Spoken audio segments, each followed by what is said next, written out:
จาติว่าเป็นน้ำก็ลังว่าบัลลอนเขียมปลาจาติว่าเป็นต้งเป็นนาบะมีแมงดาก็ลังว่ามีต้นเข้า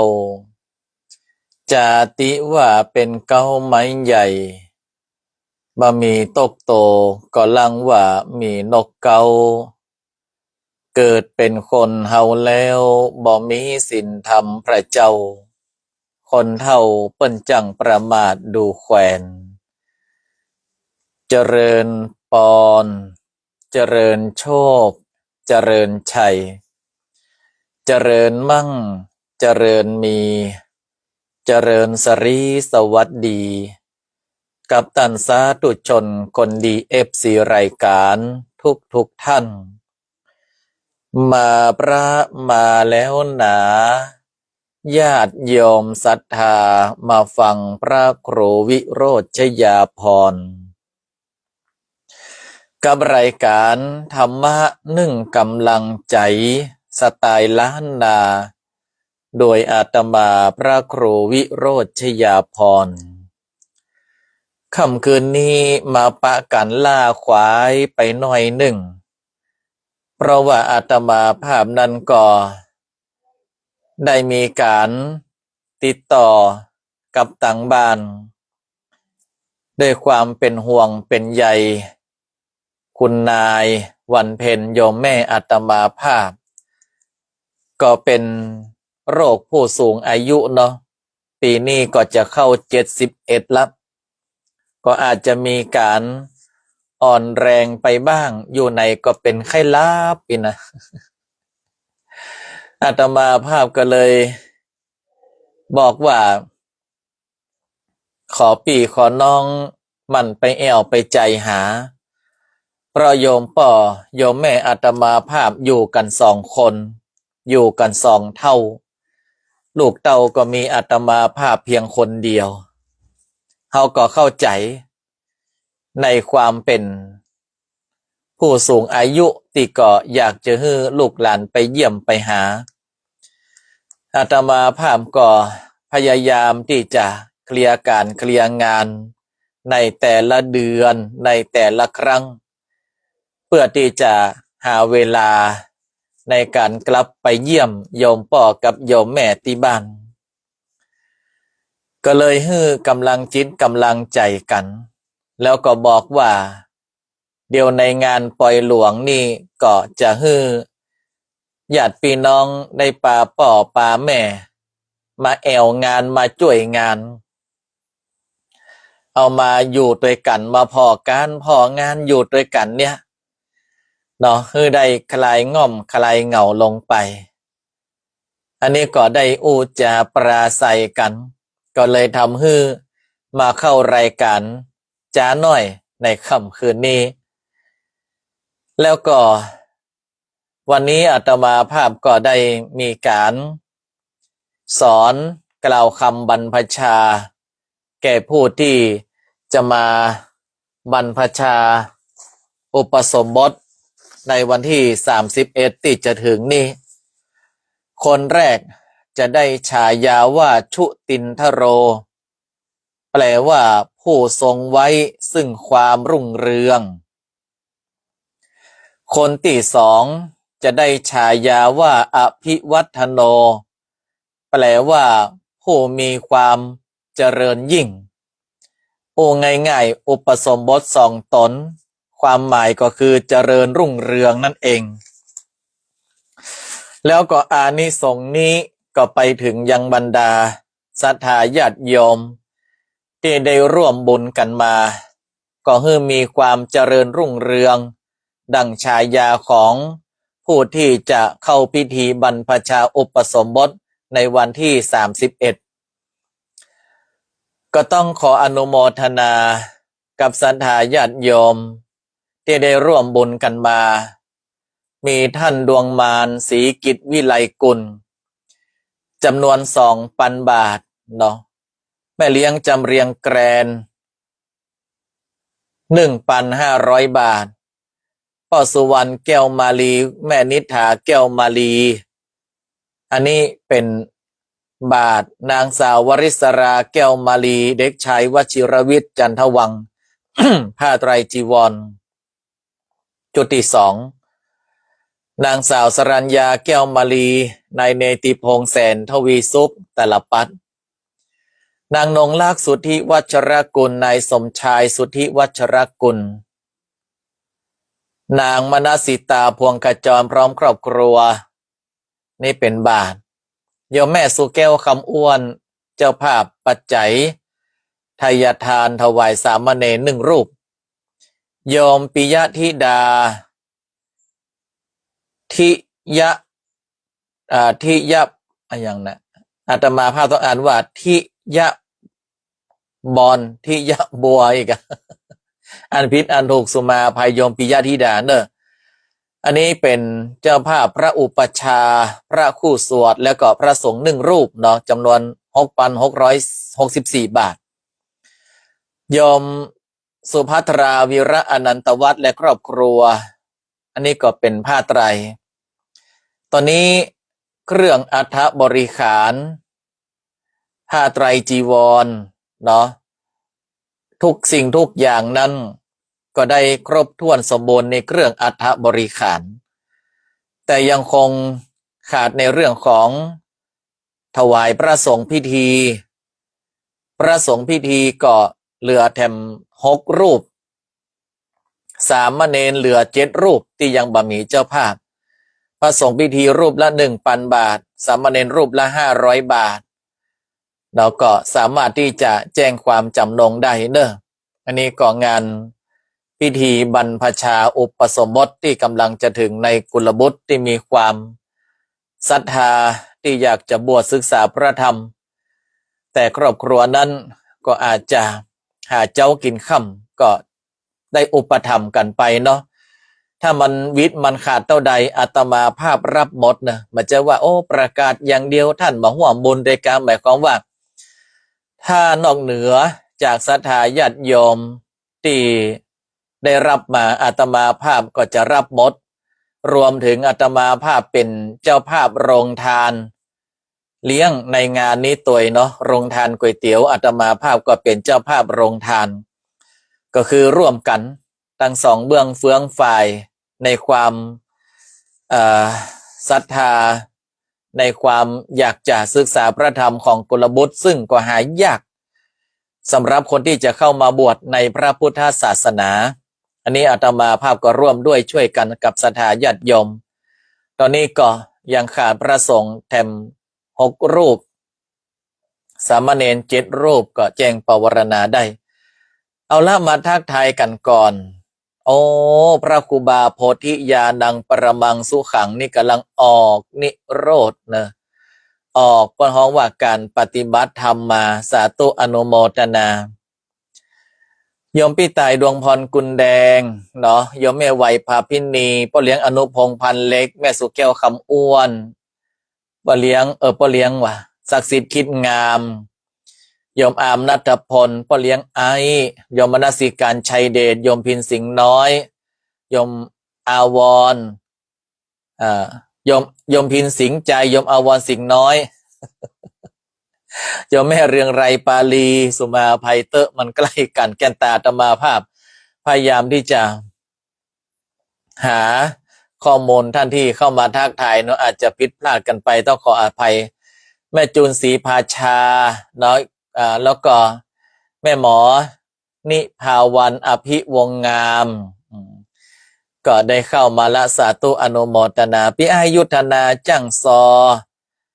จากหางดงปุเนอร์สาธุอนุโมทนายมพิรำจวนปาใหม่เนาะบ้านเหล่าพระเจ้าตาเขียวต้องอนุโมทนาที่จริงพวกก็นิมนต์อาตมาภาพไปเทศน์เพื่อจะเป็นการทักษิณาไปหาหลวงพ่อแต่อาตมาภาพก็ติดงานในวัดบ้านเหล่าพระเจ้าตาเขียวเอาละยินดีต้อนรับทุกท่านเข้าสู่รายการเนาะในค่ำคืนนี้กฤษดานะมาแก้วนายนันตาเข้ามาแล้วเนอะสาธุอนุโมทนาแม่หลวงใส่ฝนจันกุณะ อนุโมทนาโยมวิไลพันธ์อภิชัยโยมบุญจันทร์คำเนาะ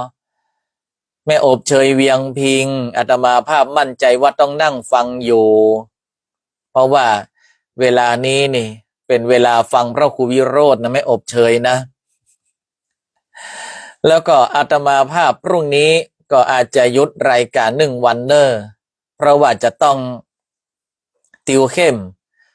ผู้ที่จะเข้ามาบวชเนาะอาจจะมีการสอบมีการสอนกันให้ถูกต้องท่านอาจารย์สมหมายมาละวัดหนองเคียนคุณโยมเพนภาพเอกะเพนยาหลวงเดี๋ยวกันเนอะใช่เพนภาพ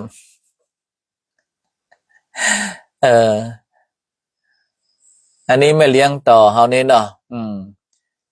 อ่านว่าอย่างเนี้ยโอ้วันนี้เพิ่นเอาหูปผมยาวมาเนอะสาธุอนุโมทนาโยมแม่เพนสีตัวท่านอาจารย์สุภกฤษอัครโคจสารอนุโมทนาสาธุไวสาครับหลวงพ่อสมหมายนักเตะกันมหาราชผู้ยิ่งใหญ่ที่ยิ่งใหญ่นี่คือเสียงนะไวสาครับยอมวนิดาบิวตี้เดือน9ปีนี้มาปะกันขวางหน้าวัดเนอร์อาจารย์สุภกฤษอย่าลืมนะท่านปัณพัฒน์สาธุอนุโมทนาเอาละวันนี้อาตมาภาพจะเอาศิลปะในการจัดวางชีวิตมาอู้ฮือศรัทธาญาติโยมตั้งหลายฟังชีวิตของเฮาเนี่ยมันต้องมีการจัดวางอย่างถูกต้องถึงจะมีความสุขแม่หลวงสายฝนจันกุณะเนาะพร้อมครอบครัวเดี๋ยวเขียนกันเนอะเป็นสามเณรเนาะพ่อหลวงสรายยุทธแม่หลวงสายฝนจันกุณะพร้อมครอบครัว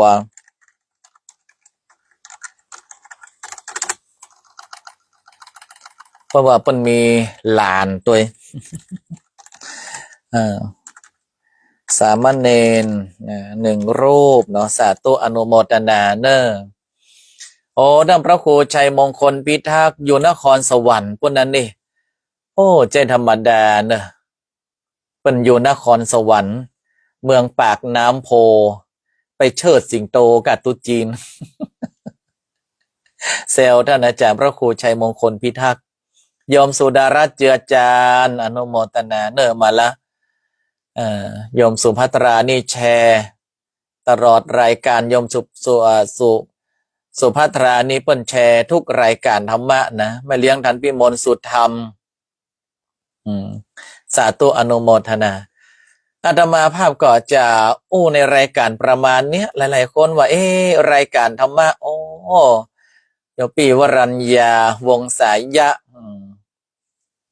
มาแล้วพ่อหลวงวิเชียรทะทองเนาะอนุโมทนาเนอะแม่สีทรเปรมจิต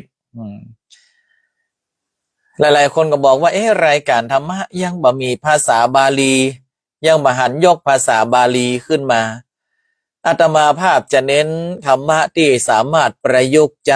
ในชีวิตได้อย่างเข้าใจง่ายๆถ้าอาตมาภาพยกเป็นภาษาบาลีมานี่งงกันทั้งประเทศเลยเพราะว่าอย่างหลายๆคนเพิ่นก็อาจจะบ่ฮู้ในเรื่องของภาษาบาลีเนาะโยมแม่ระวันดอนญาติเนาะก็เรียงศักดิ์สิทธิ์คิดงามมาละหันอาตมาภาพก็เลยพยายามที่จะว่ากลั่นกรองให้ได้เข้าใจง่ายๆอย่างที่จะเอามาในค่ำคืนนี้ว่าชีวิตของเฮาเนี่ยต้องมีการวางแผนชีวิตจัดวางชีวิตของเฮาให้เหมาะสมเฮาจะจัดวางชีวิตอย่างใดให้มันเหมาะสมชีวิตที่เหมาะสมเนี่ยก็คือว่าเป็นชีวิตที่มีความสุขตามเพราะเฮาแบบมีความสุขตามฐานะหมายความว่าเฮามาใจสุขฟุ้มเฟ้อเห่อเหิมจนเกินไปหรือว่ามาใจสุขจอมเจาะเดาะด้อยจนเกินไปสุขฟุ้มเฟ้อเห่อเหิมเป็นอย่างใดสุขที่มัน จัดงานหั่นอย่างใหญ่โตจัดงานนี้อย่างยิ่งใหญ่เนี่ยหรือว่าสุขจอมเจาะเดาะด้อยหมายความว่าสุขทำให้เฮานั้น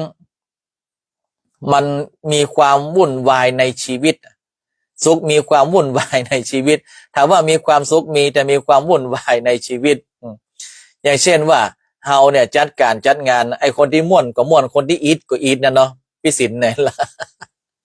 ไอ้คนที่ม่วนก็ม่วนนะคนที่อีทก็อีทคนที่ม่วนก็ฮ้องเพลงฮ้องคาราโอเกะเนาะไอ้คนที่อีทก็ปุ่นเดี๋ยวก็บึดน้ำแข็งเดี๋ยวก็บึดน้ำขวดเดี๋ยวก็บึดถ้วยเดี๋ยวก็บึดจ้อนก็เดียวก็อันนั้นวิทย์อันนี้ขาดตึงได้ม่วนกับเพิ่นเองนะเพราะห้องว่าสุขจำเจาะเดาะดอยอันนี้จะมาภาพประดิษฐ์คำเอาเองแต่ถ้าเรามีศิลปะในการจัดวางชีวิตเนี่ยเราจะสุขอย่างสมฐานะของเราเป็นอย่างใดลุงนานทันก็คือหนึ่งเราแพ้อย่างเข้าใจเราชนะอย่างไม่ประมาทเราสุขอย่างมีสติเราทุกข์อย่างรู้เท่าทันเราล้มอย่างไม่ท้อเราเดินต่ออย่างไม่ถอยเราปล่อยวางเมื่อหนักและเรานั่งพักเมื่อเหนื่อยนี่คือการวางจัดวางชีวิตของเราแพ้หรือว่าการหรือว่าเราแพ้อย่างเข้าใจหมายความว่าเฮานั้นเนี่ยเฮาต้องยอมรับนะว่าบางทีบางครั้งเฮาก็บ่ได้เชี่ยวชาญหรือว่าบ่ได้เก่งเฮาต้องยอมรับในความรู้ในความเชี่ยวชาญของบุคคลนั้นๆที่เป็นอยู่เหนือเฮาจะไปอยู่เหนือคนถึงโลกบ่ได้อย่างเพลงเปิ้นว่ากีฬาเป็นยาวิเศษแก้กองกิเลสทำคนให้เป็นคนเนาะเปิ้นเน้นเรื่องการฝึกตนเนี่ยรู้แพ้รู้ชนะรู้อภัยเนี่ยเพลงเปิ้นถึงบอกคนเฮาเนี่ยเวลาเฮามีความสุขหรือว่าเฮาชนะอย่างสักอย่างนะเฮารู้สึกภูมิใจแต่เมื่ออะไรที่เฮาไปต่อบ่ได้เฮาต้องยอมรับว่าเปิ้นเก่งเหลือเฮาต้องเข้าใจว่าอันนี้แหละมันเป็นสิ่งที่เฮาต้องนำไปพัฒนาไม่ใช่ว่าตัวเองแพ้ไม่ได้เราต้องชนะตลอดไม่มีใครที่จะชนะตลอดศรัทธาญาติโยมมามีภัยที่จะชนะตลอดพออย่างทีมฟุตบอลฮะล่ะเป็นแชมป์มากุปีมาปีนี้ตกไปอยู่อันดับใต้ๆปุ่นนักกีฬาแข่งเปิ้นก็มีการพ่องเปิ้นก็มีชนะพ่องเวลาการมาเปิ้นก็พยายามที่จะพัฒนาฝึกตนเนี่ยมีความเข้าใจแล้วมาหาข้อพิวมาหาข้อด้อยว่าทำไมเราจึงเปลี่ยงปล้ำทำไมเฮาจึงแพ้เฮาจึงการเปิ้นเนี่ยเกิดการพัฒนาอย่างลุงนานทันเนี่ยเปิ้นมีการต่อยอดในด้านการศึกษาได้มาเรียนระดับปริญญาโทเพราะว่าเสริมภูมิต่อยอดอุดรอยรั่วเพื่อที่จะก้าวไปสู่ความเจริญเนี่ยเราจะต้องอย่างอาตมาภาพก็เหมือนกันเนาะนี่ยกตัวอย่างนะไวยสาครับหลวงพ่อพระครูสิริวชิโรภาสครูบาเพชรนันเด็ดแต่เนาะอย่างอาตมาภาพรู้ว่าอาตมาภาพเนี่ยไม่ได้เก่งในเรื่องของภาษาแต่อาตมาภาพก็พยายามที่จะขวนขวายก็วันนี้เวลาดูอะไรอย่างเนี่ยจะพยายามดูที่มันเป็นซับไตเติลไม่ใช่ซับไตเติลที่มันเป็นซับหมายความว่ามันไม่ใช่ภาษาไทยอะภาษาจีนพ่องภาษาอังกฤษพ่องโชเชพ่องแรกๆเขาก็บอกหัวแต่อาตมาภาพเจอว่าถ้าเขามันฟังเนี่ยนะเดี๋ยวมันถึงจะนักหูคนเดียวเนี่ย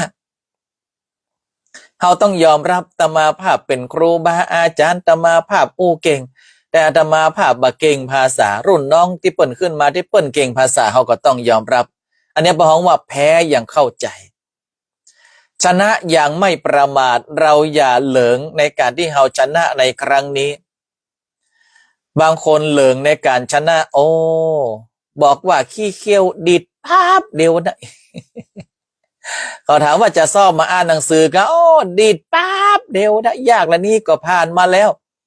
นี่อาตมาภาพเนี่ยเวลา จะสอบอะไรก็ตามแต่มาจำเป็นจะมานั่งอ่าน2 รอบ 3 รอบเพื่ออย่างเพื่อที่จะให้มันเกิดความเข้าใจแม้ว่าเราจะเข้าใจแล้วเราจะผ่านอะไรอย่างมามากมายแล้วโอ้เก่งเขาบอกว่าโอ้เก่งอย่างท่านมาต้องกลัวการสอบโอ้บัดได้ปมาโทมัจจุโนปะทังโอ้เก่งบัดได้แต่ถ้าหากว่าบ่มีความเข้าใจก็ไร้ประโยชน์ศรัทธาญาติโยมทั้งหลายฉะนั้นเมื่อเราเก่งอย่างหนึ่งเราก็อย่าประมาทนะเราเก่งอย่างหนึ่งเราอย่าประมาทเราต้องเข้าใจว่าเหนือฟ้ายังมีฟ้าเหนือมาม่ายังมีน้ำฮ้อนเนาะเหนือค้อนก็ยังมีปืนเนาะดังนั้นแล้วเราก็ต้องชนะเนี่ยอย่ามัวเมาประมาทต้องพยายามรักษา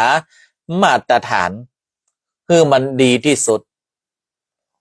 สุขอย่างมีสติอันนี้อาตมาภาพไปละเวลาเรามีความสุขนี่นะทุกอย่างรู้เท่าทันคนเราเนี่ยเวลามีทุกข์เราต้องรู้เท่าทันว่าเรากำลังเผชิญกับทุกข์อะไรอย่างคือทุกข์เนี่ยมันมีเหมือนกันหมดทุกคนทุกท่านทุกวงการทุกแวดวงหัวมดหัวดำหัวงอกหัวขาวหัวเขียวหัวเหลืองในประเทศต่างประเทศน้อยใหญ่เท่าชะเลแก่ชราล้วนแต่มีความทุกข์เป็นของตัวเก่าหมดเนาะคุณยมลาล่าพีเคเนาะยมน้ำค้างน้ำแม่อบเชยเนาะเขามีความทุกข์เป็นของตัวเองหมดถ้ามาต้องไปว่าคนนั้นมันยังบัดทุกข์คนนี้มันยังบัดทุกข์เฮานี่มันยังทุกข์ไผ่ไปหูกับไผ่มันมีไผ่ที่ว่ามีความสุขทั้งวันทั้งคืนขนาดหมดถูกหวยรางวัลที่1มหันกา12 ล้านถูกหวยเนี่ยก็ยังเป็นข้าวเนี่ยอันเนี้ยก็จำนวนเก่าก็แปนนั่นก็ขนาดไม่ใส่กันนะพวกก็เฮาก็พ่อข้าวเนาะหวยอลเวงเนี่ยถามว่าแม่น่ะก็ฉะนั้นเมื่อเฮาทุกข์นะเฮาต้องรู้เท่าทันว่าอะไรทำให้เราเกิดความทุกข์นั้นเวลาอย่างมากระทบเนี่ยอาตมาภาพเนี่ยเวลาอย่างมีมากระทบปุ๊บเนี่ยอาตมาภาพจะนิ่งไว้ก่อนแล้วก็หาวิธีที่จะแก้ไขสถานการณ์นั้นอันนี้บอกว่ารู้เท่าทันความทุกข์เวลาล้มเฮาอย่าท้อศรัทธาญาติโยมทั้งหลายเวลาล้มอย่าท้อคนเฮาเนี่ยชีวิตที่ถูกใช้มามันก็ย่อมมีดำบ้างเขาบ้างชีวิตที่ถูกใช้นะมันก็มีดำพ่องขาวพ่องครุขระพ่องสวยงามพ่องขนาดเพลงเพิ่นบอกว่าดูสินั่นพระจันทร์สวยเด่นดุจวันเพ็ญสวยเด่นงามตาเฮาพอแต่พระจันทร์เนี่ยที่มันสวยสดงดงามนวลอ่องตองเนี่ยมันมีหอยดำลูกนอกพระจันทร์มันมีหอยดำบ่ล่ะบางคนบอกว่ากระต่ายไหมจันทร์เนี่ยเฮาพอไปพอมาเป็นกระต่ายอย่างที่จริงมันเป็นลมเป็นอย่างที่มันเกิดในดวงจันทร์มันก็ไม่ใช่ว่างามเนี่ยขณะพระจันทร์เต็มดวงนะเขาก็ยังหันรอยเลยแล้วอย่างกับชีวิตเฮาศรัทธาญาติโยมทั้งหลายที่เฮาใจมากี่ปีศรัทธาใจชีวิตมากี่ปีข่าวหมดอีดำหมดอีมันก็มีพ่องประปรายกันไปอย่างอาตมาภาพก็เหมือนกับใจชีวิตมาเนี่ยข่าวพ่องดำพ่องดังกันข่าวพ่องดำพ่องอันนี้บอกว่ามันเป็นสิ่งที่เราจะต้องสอนตัวเก่าว่าเวลาเราล้มบ่มเนี่ยอย่าไปท้อเด็ดขาดนะล้มอย่าไปท้อเด็ดขาดเพราะว่าเราจะต้องลุกแล้วก็เดินต่อไปถ้าเรามัวท้อมัวถอยอะไรสักอย่างหนึ่งในชีวิตนี่นะมันจะทำให้เรานั้นกลายเป็นเหมือนปลาตายที่ปล่อยสังขารลอยละล่องติดโคติดเหลาไปนะคนใดที่เกิดความท้อแล้วปล่อยสังขารลอยไปเป็นตามเวรตามกรรมอันเนี้ยก็ฮ้องว่าคนมาใจคนถ้าคนใจคนมันต้องลุกสู้ศรัทธาญาติโยมทั้งหลายบางคนบอกว่าก็มันนักเกินไปสู้มาได้นักเกินไปสู้มาได้อาตมาภาพอันนี้ไม่ใช่ว่าฮือไผ่นะแต่เคารพทุกการตัดสินใจเคารพทุกการตัดสินใจอาตมาภาพเคยหันที่เปิ้นบ่มีแข้งบ่มีแขนแล้วใช้ปากเนี่ยวาดรูปใช้ปากเนี่ยในการที่จะ แปลงหั่นซ่อมนี่แข้งก็มามีแขนก็มามีเพื่อก็ยังใช้ปากในการดำเนินชีวิตเพื่อที่จะบัดท้อบัดถอยเปิ้นเดินต่ออย่างบัดถอยอันนี้อาตมาภาพไม่ได้ว่าฮือไผนะแต่อาตมาภาพยกเป็นตัวอย่างให้ดูว่าคนเราเนี่ยเมื่อล้มแล้วก็ต้องลุกเดินต่อต้องบัดถอยอย่างอาตมาภาพว่าเนี่ยชีวิตเฮาใจมามันก็ต้องมีขาวผ่องต้องมีดำผ่องแต่ถ้าล้มเมื่อไหร่เราต้องลุกฮือใดแล้วก็เดินหน้าต่ออย่าถอยปล่อยวางเมื่อหนักนั่งพักเมื่อเหนื่อยอันนี้เป็นสิ่งที่สำคัญปล่อยวางเมื่อหนักนั่งพักเมื่อเหนื่อยชีวิตเฮาเนี่ยถ้าใจค่ำเคชีวิตตัวเก่ามัดวันก็ไปทำงานมัดแรงก็ต่อโอทีเมื่อคืนมาเย็บผ้า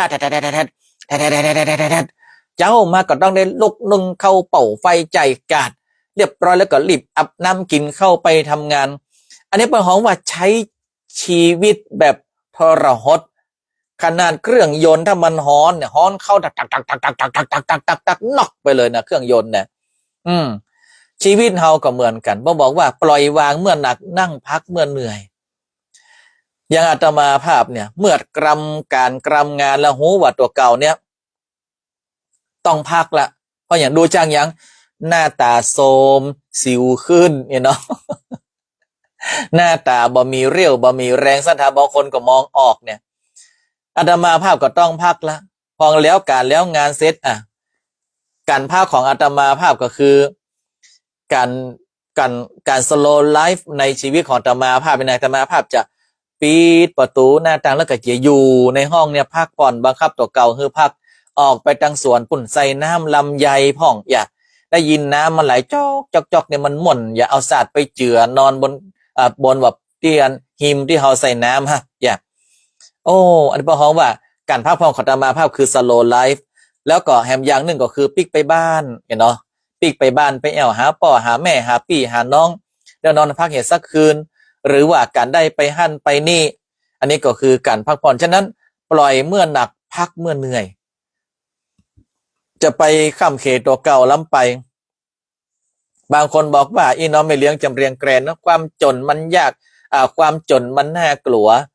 ความจนน่ากลัวแต่เราอย่าลืมว่าถ้าหากว่าเฮามีเงินขึ้นมาแล้วเฮามีโรคภัยไข้เจ็บเนี่ยถามว่าอันใดมันน่ากลัวกว่ากันเรามีกินเรากินอิ่มนอนอุ่นเฮาก็ถือว่าบัดจนละสัทธาญาติโยมทั้งหลายเนาะคำว่ารวยมันจะมีที่ไผ่พ่องก็เลี้ยงตะวันพันเดชยมแม่อมพรกันทมียมแม่สมศรีน้อยปัญญายมแม่วันเพ็ญกันทวงศ์ยมแม่จันเพ็ญยมแม่พิชยาคำว่ารวยของท่านทั้งหลายจะต้องมีเท่าไหร่ถึงจะเรียกว่ารวยบางคนบอกว่ามีเงินล้านก็รวยแน่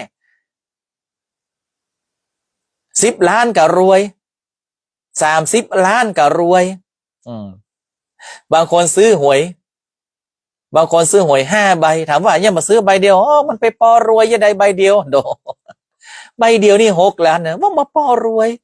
มันต้อง5 ใบ30 ล้านฉะนั้นเฮามาต้องกึดถึงเรื่องรวยแล้วเพราะว่าอันนั้นมันเป็นอินฟินิตี้ความรวยในความคิดของคนเนี่ยมันไม่ได้จำกัดมันมีมันก็แค่ได้เพิ่มมีก็แค่ได้เพิ่มเฮามาคิดว่าเฮามี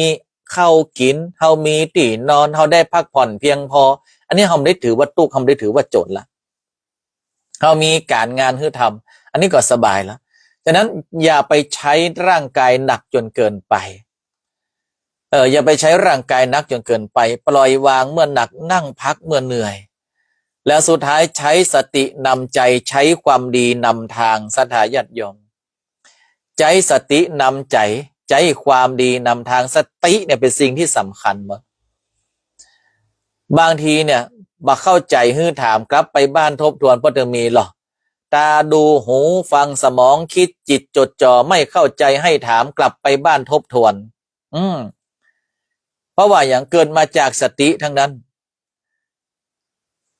ไอแซมไปจวนลุงใจ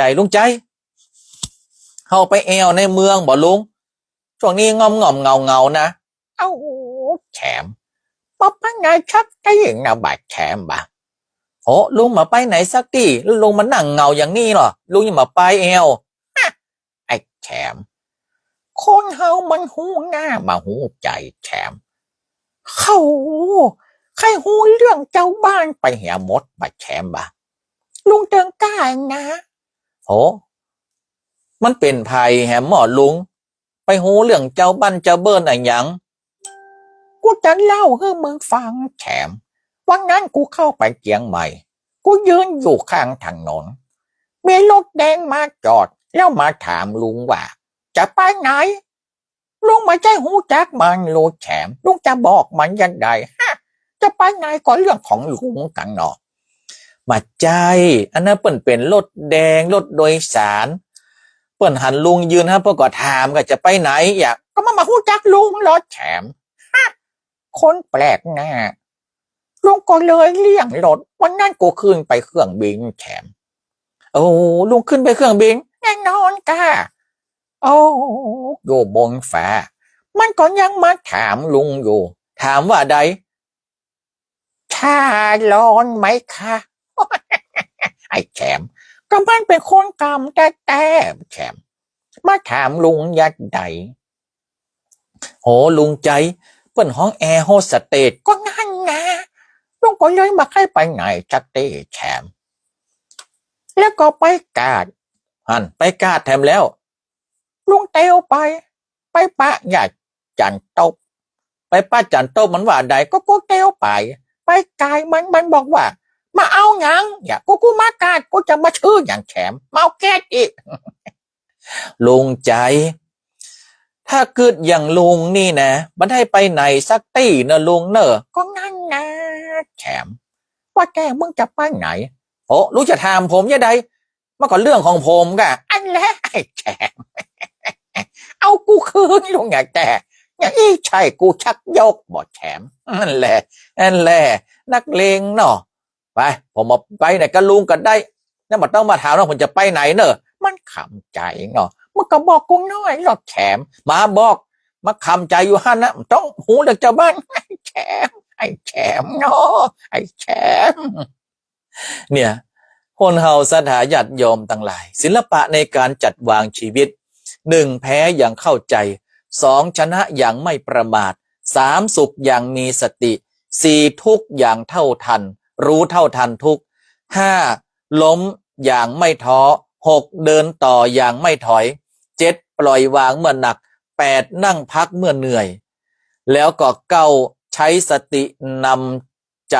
10ใช้ความดีนำทางถ้าเราจัดวาง10อย่างนี้ไว้ในตัวของเราเนี่ยเรามีความสุขแล้วเนาะเรามีความสุขแล้วก็เลยฮือกับศรัทธาญาติโยมท่านสาธุชนท่านทั้งหลายได้รับฟังกันในเรื่องของการจัดวางชีวิตแม่นายหนิงสายวงสาธุอนุโมทนาโหไปไอ้ยังก็มาเลยมาใช่กะปีกมาแล้วกะไป คุณนายหนิงสายวงเนาะสาธุอนุโมทนาเนอะว่าจะถามแม่นายเลยนะว่าจะถามแม่นายเรื่องอันนั้นอยู่เนาะเดี๋ยวเอาไว้เดี๋ยวก่อนก็ไอแชทไปถาม สาธุอนุโมทนาเนอะเนาะเอาละศรัทธาญาติโยมท่านสาธุชนพอเวลาเลยเวลามาละ2 นาทีจะไปลืมเนอะตอนนี้ก็อาตมาภาพฝากบุญบรรพชาอุปสมบท2 คนด้วยกัน2 ตนด้วยกันเนาะที่เปิ้นจะเป๊กเป็นด้วยเจ้าในวันที่31เนี่ยที่วัดโบสถ์น้ำดิบแต่ว่าครอบครัวก็หาเจ้ากินค่ำตึงและเจ้าชายแดนครอบครัวก็หาเจ้ากินค่ำด้วยความศรัทธาอยากจะบวชศึกษาธรรมะอาตมาภาพก็เชิญชวนศรัทธาได้ร่วมบุญด้วยกันเนาะตอนนี้ก็ยังขาดก็คือสังฆทานถวายพระสงฆ์พิธีแห่ม6 รูปละ 1,000 บาทแล้วก็สังฆทานถวายเนนแห่ม7 รูปละ500 บาทอันนี้ก็สามารถร่วมบุญกันได้ส่วนอาตมาภาพเป็นเจ้าภาพโรงทานในพิธีบรรพชาอุปสมบทในครั้งนี้แล้วก็เจ้าภาพน้ำดื่มเนาะร่วมด้วยช่วยกันเอาบุญแห่งการบรรพชาอุปสมบทแล้วฉายาทั้ง2 รูปที่อาตมาภาพตั้งฮือ รูปที่หนึ่งได้ฉายาชุตินทโรผู้ทรงไว้ซึ่งความรุ่งเรืองรูปที่สองได้ฉายาอภิวัฒโนผู้มีความเจริญยิ่งรวมกันแล้วก็คือเจริญรุ่งเรืองอันนี้ก็ไปถึงศรัทธาญาติโยมทุกท่านตัวเมษายนจะไปเหนือสัก30 วันกำลังว่าพดมาเพอยู่กันเนาะมาเหนือ30 วันเนาะสาธุอนุโมทนาเนอะคุณนายหนิงสายวงถ้ามีโอกาสก็มาแอลเนอะมาที่วัดเมษายนเนอะก็เดี๋ยวจะแชทหาคุณนายตัวเดี๋ยวจะแชทหาคุณนายสาธุอนุโมทนา